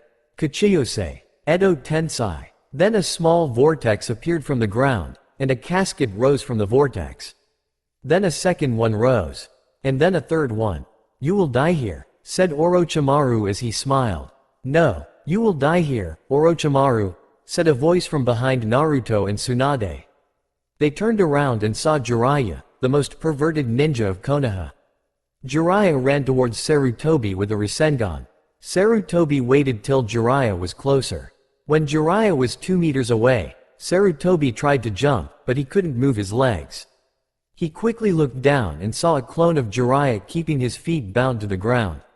Sorry, Sarutobi-sensei, Tsunade said with regret before her old master was killed by Jiraiya's Rasengan. Tsunade looked at Jiraiya with a sad face. We did what we had to do. He would have been proud. Jiraiya said to Tsunade. Yeah, I'm sure he would be. Now let's go help Naruto. Naruto threw kunai after kunai, and used every jutsu he could think of, but Orochimaru kept dodging or blocking the attacks. Arg, stay still will ya? Naruto ordered. Perhaps I'll show you how fast I really am now, Orochimaru said before he increased his speed. Naruto couldn't keep up. Orochimaru slashed Naruto's back, then jumped away and then slashed Naruto's left arm. Naruto jumped away from his location, the top of the Hokage Tower, and moved up towards the head statues of the former Hokages. When he was finally at the top, he saw the whole village. He felt some of the love he had for Konoha come back for a moment that seemed to last a lifetime. However, his moment was interrupted by Orochimaru following him up to the top. Orochimaru and Naruto stood still, across from each other. Look down and see my army. They will kill everyone in the village. They will. Orochimaru was interrupted by a cloud of sand that came from behind the enemy Junin army. The sand village. I'm sorry, old man Snakeface, were you hoping that we'd all die or something? 'Cause we're the good guys. We always win, Naruto said with a sense of hope in his heart. No matter. I'll kill you, then the village, then your family. Orochimaru rushed towards Naru. Jiraiya quickly formed 2 Rasengans, 1 for each hand, charged towards the 3 caskets, and destroyed 2.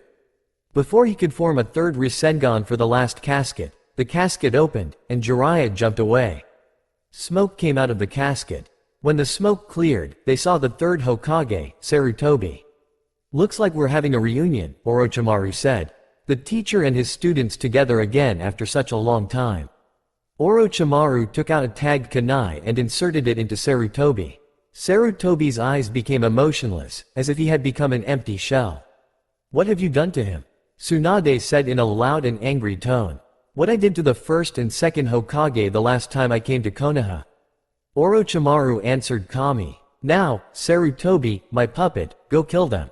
Sarutobi rushed towards the 3 defenders of Konoha with Orochimaru right behind him. Naruto, you take Orochimaru. Jiraiya and I will take care of the 3rd, said Tsunade.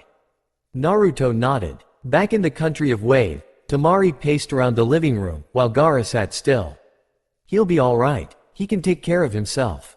Gaara said to Temari. How do you know that? It's Orochimaru. Naruto could be killed. Temari said. You're his wife, yet I have more faith in him than you. Gaara said with an amused look. Maybe you should have married him then.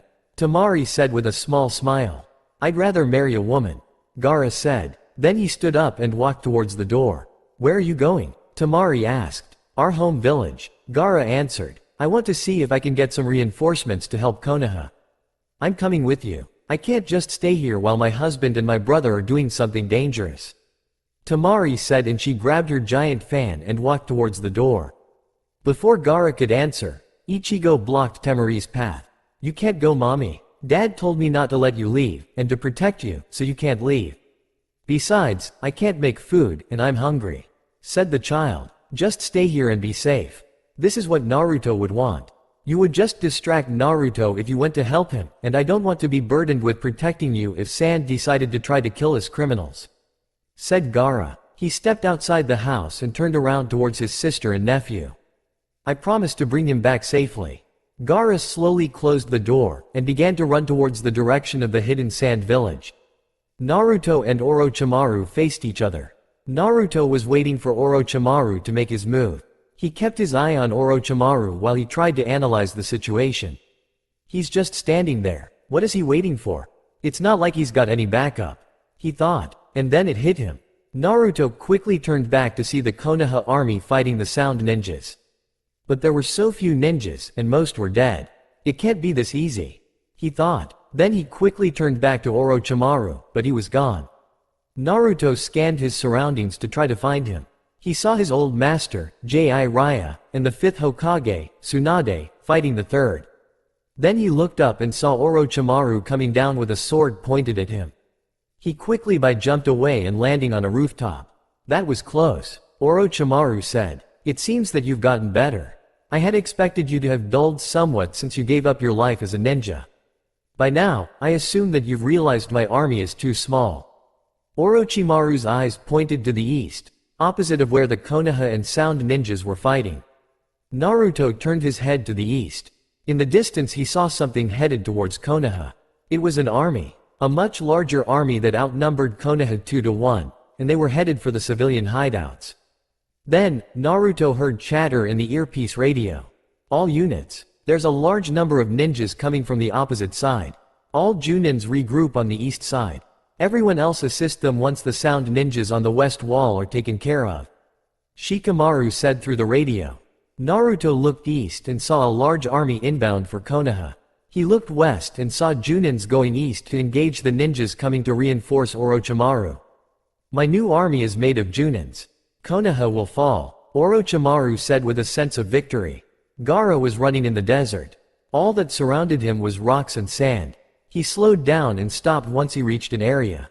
He looked around. "You can come out now," Gaara said to his empty surrounding. Then a group of sand ninjas came out of the sand and behind the large stones. "What are you doing here?" asked the squad leader. "I came to ask for help. Konoha is under attack," Gaara told him. "We know. We're mobilizing right now. We're almost ready to leave. But you won't be going anywhere. You are an S-rank criminal. You will be killed," said the squad leader right before he and the squad attacked. Gaara released the sand in his gourd. Using the sand, he disabled the ninjas and bound them. Then he walked up to the squad leader. "I came here to ask for your help in saving my brother-in-law and his people, not to kill you. I know what happened years ago. It was an accident, and I'll have to pay for it. But this is about Konoha. I'm offering you help. You have a chance to save the lives of many ninjas by allowing me to help," Gaara said to him. Then he released the ninjas. "I'll go talk to my superiors," the leader said before he retreated to the village. "Tell me, Naruto, why do you fight for these people?" Orochimaru asked. "They are the same people that banished you from the village and tried to kill you." Flashback. Naruto was in Tsunade's office. He looked out the window and saw the village making preparations for war. He didn't want to be there. He didn't want to leave Temari and Ichigo alone in the village while he was in Tsunade's office, unable to keep them safe. He turned around and realized he was standing right behind the Hokage's chair. He hesitates, but then he took a seat in the chair. Then the door opened and Tsunade came in, holding a file with her right hand. "Comfortable?" she asked. Naruto jumped out of the chair. "I was just keeping your seat warm," he replied. Tsunade chuckled a bit, before handing Naruto the file she was holding. "You can have the seat after this war if you help," Tsunade said to him. She tried to bribe Naruto using his past goal of wanting to be a Hokage. "That dream is dead. What's this?" Naruto asked as he accepted the file. "Something your father left behind. I found it after you left the village." Tsunade walked over to her chair and sat down. Naruto sat in the chair across from her and looked over the contents of the file. "I'm not sure if you know this already or not, but your father was the 4th Hokage, one of Jiraiya's students, and Kakashi's teacher. He's also the reason you've got a demon in you," Tsunade explained. "Is that why I've got the demon? Because I'm his son? Why didn't anyone tell me sooner? All my life, I thought I was chosen to contain the demon because I was just some abandoned orphan. That's how everyone treated me while I was growing up." Naruto continued to look through the file. He found a note attached to the end of the file. He detached it and read it. It said, "Dear Naruto, if you are reading this note, then he means that my seal has succeeded and you are the carrier of the 9-tailed demon. I'm sorry to place this burden on you, but this demon holds much power that could be used to protect the village if and when it is attacked by Orochimaru or another village. Your mother is gone, and soon, I will be too. We wish we could be there with you, to watch you grow up to be a great ninja. No matter what, please protect the village. I love you, son, and I'm proud of the man you will become, have become." Quote. your father entrusted you with the fate of the village. We need your help, Naruto. If you don't help, your friends will die, and Orochimaru will eventually see you as a potential host now that Sasuke is dead. Also, you're still a marked criminal, so you never know who's going to go after you and your family. You may be one of the world's greatest ninjas, but you're no watch for a whole village. If you won't fight for us, fight for your family. Stop him here and now, and keep your family safe. Tsunade said to him. End flashback. I figure I'd kill you now so that I won't have to deal with you later in life. Naruto said casually. Naruto jumped towards Orochimaru with a kunai. Orochimaru drew his sword from inside his body and stabbed Naruto in the heart with it, but Orochimaru realized that it was a decoy and jumped away from his position, looking all around for Naruto. Kakashi was rushing towards the west gate to intercept the Junins headed for the village. He jumped from one rooftop to another until he saw Kabuto, and stopped. Kabuto stood on a slightly higher rooftop facing him. I'm afraid you won't be going to the west gate anytime soon, Kabuto said with an overconfident look on his face. Kakashi lifted his headband to reveal his Sharingan. He then made the hand heels necessary to form his Chidori. You really think your little lightning ball can stop me? Kabuto asked, still being overconfident. Then Kabuto felt something sharp hit his chest. Actually, Kakashi said from behind. I do. Your Sharingan were Kabuto's last words just before he fell off the rooftop he was standing on. That was a lot easier than I thought, Kakashi said to himself before he began jumping towards the west again, followed by all the other Konoha Junins. Jiraiya and Tsunade were fighting their old master, Sarutobi, who had risen from the dead and turned into a puppet. Jiraiya charged at his master with a Rasengan while Tsunade followed Jiraiya from behind with her right first ready to strike. Jiraiya missed his attack and Tsunade came from behind and tried to hit Sarutobi, but she missed him as well. The old man's fast, said Jiraiya. Indeed. Jiraiya, do you remember attack pattern D1? Tsunade asked. Attack pattern D1, oh right. Oh, that's a good idea. I'll take point, said Jiraiya. Tsunade ran towards Sarutobi with Jiraiya right behind her. Tsunade tried to hit him, but Sarutobi evaded and then grabbed her arm, which made Tsunade smile. She quickly grabbed Sarutobi and went behind him, binding his arms with her super strength. Now, Tsunade ordered, to head on with his sword. He stabbed Naruto in the lower abdomen and twisted the sword while watching Naruto scream in pain until Naruto started to laugh. What's so funny? Orochimaru asked. Look, Naruto said, titling his head down. Orochimaru's head also titled down, just like Naruto. I used Shikamaru's shadow technique to catch you. This is the end for you. You won't hurt anyone else anymore. Naruto formed a Rasengan with his hand while Orochimaru's arm mimicked Naruto's. Now die, Naruto commanded as he hit Orochimaru with his Rasengan. Naruto released the shadow bind and Orochimaru's body dropped to the ground. Naruto turned back and looked towards the village and the retreated Sound Army. He walked closer to the edge of the cliff, feeling weak. He was beginning to doubt that he would survive. Naruto pulled the sword out and dropped it, which fell down the cliff. Can't die, Temari'll never forgive me for dying, Naruto said before he fell on his knees, which caused him to lose his balance, and he fell off the cliff. Tsunade and Jiraiya were rushing towards Naruto's location to help him fight Orochimaru. They saw Orochimaru die and came to a stop. He did it, Tsunade rejoiced. Good job, kid, said Jiraiya. Tsunade saw Naruto lose his balance and fall. Naruto. Both Tsunade and Jiraiya rushed to catch him. Jiraiya jumped from tower to tower hoping to reach Naruto in time. Jiraiya landed on the Hokage tower with one foot, but lost his balance and began to fall. Tsunade, from behind, grabbed Jiraiya's hand and tossed him towards Naruto. Jiraiya caught Naruto, and headed back to Tsunade immediately. He placed Naruto on the ground to let Tsunade check his pulse and chakra flow. He's alive, but we've got to get him to the hospital, Tsunade informed Jiraiya. Jiraiya carried Naruto on his back and rushed towards the hospital. Tsunade went ahead to prepare the emergency room. The old leader burst into the main lobby and yelled out, "Prepare an immediately." The nurses complied. A couple rushed to the to begin setting up for an operation, while two others fetched a stretcher to carry Naruto in once he arrived. There's no time for a stretcher. Just let Jiraiya carry Naruto. It'll be faster, Suande said to the nurses. When they all arrived in the Naruto was placed on the operating table and looked at Tsunade. Do your thing, he said to her. Then he looked at Naruto. Don't let me outlive you, kid, he said before leaving. It had been days since Gaara left to help Konoha. Temari stayed strong for her son. She tried not to show any weakness in front of him. She watched him play outside while crying her heart, and when her son was asleep, she'd cry quietly in her room, so that Ichigo wouldn't know. One morning, she went outside to the market near the village entrance with her son. She tried not to think of her husband as brother since it would only bring tears to her eyes. She felt the wind blow against her, and heard the wind chimes make their sounds.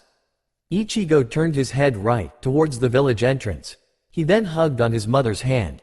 Mommy, look, Ichigo said. Temari complied. She turned her head and saw her husband accompanied by her brother and some ninjas. She ran towards Naruto and hugged him till he let out a small cry of pain. Ow, are you okay? Temari asked. Yeah, got stabbed again, so, just the usual injury. Her husband answered. Temari gave Naruto a kiss. I missed you. I thought I'd never see you again. I thought. Temari was interrupted by Naruto's lips on hers. Gaara walked over to Ichigo and picked him up, and walked towards their home. Come on kid, let's go. You're too young for this. So, I killed the bad guy, got our names cleared, and saw my family again. All I need now is a bowl of ramen and one can die happy. Naruto said with a smile. Oh, right. By the way, I told Tsunade we're staying here. She was sad to see me go, but she'll get over it. Are you sure you don't want to go back? Temari asked. I'm fine here. I just want to be with my son and my beautiful wife.